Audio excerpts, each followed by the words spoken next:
Canadian martial arts story goes back to the construction of the Canadian Pacific Railroad in 1886, when 15,000 Chinese were brought in as laborers to do the dangerous construction of the railroad.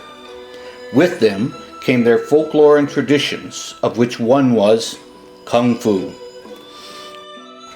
Kung Fu was taught in secret in Canada's Chinatowns. With few exceptions, non-Chinese were simply not welcome, right up to the 1970s when the Bruce Lee craze hit. The Japanese martial arts started in 1916 when a Kendo dojo in Vancouver was established. The first Canadian to be graded to black belt was Shinzo Tagaki. In 1924, Tagaki opened the first judo school in Canada and soon after moved back to Japan. He also issued the first black belt in judo in Canada to Kamataro Akiyama in 1925.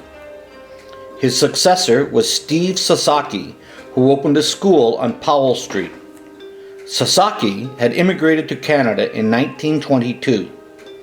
In 1936, he was the host of Jigoro Kano, the founder of judo at Lake Louise. During the 1930s, there was even sumo matches in Maple Ridge, BC. And in 1937, the RCMP fielded a team to compete in the 10th Canadian Judo Championships. These RCMP officers were most likely the first Caucasians to learn an Oriental martial art in Canada. Bill Underwood, in the 1940s and 50s, developed a system of self-defense calling it Combato. He later changed the name to Defendo. He was asked to teach many law enforcement agencies but refused, saying it was far too lethal to be taught. The 50s and 60s was the time frame when karate really started to catch on. Montreal's Ari Anastasiadis started teaching karate and Aikido in 1956. He had trained with Minoru Mochizuki in France. Masami Soroka opened his school in Toronto at Mac Maya's Gym in 1957. Shining lights like Shane Higashi, Monty Guest, Benny Allen, Andre Langelier, Fern Cleroux, Bob Dalgleish, Coy Wong, and George Sylvain began a long love affair with the martial arts under his tutelage. Masaru Shintani, who had trained in an internment camp in BC under Akira Kitagawa in the 1940s, opened his dojo in a garage in Beamsville, Ontario. Doug Rogers won a silver medal in the 1964 Olympics in judo in Tokyo and became Canada's first judo hero. Also in the 1960s, Taekwondo came to Canada by Chong Lee in Montreal and Jongsu Park in Toronto.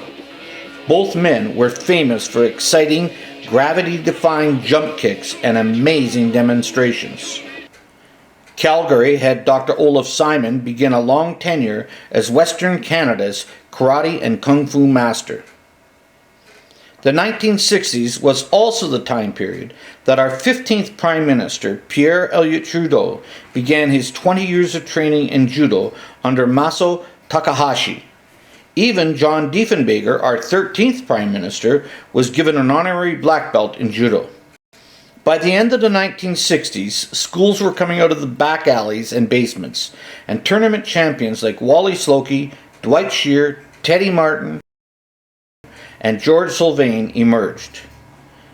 These champions spilled over to the 1970s, along with other new champions like Jean-Yves Thériault, Rick Joslin, Jean Frenette, Cesar Borkowski, Pat McCarthy, and Harry Villeneuve.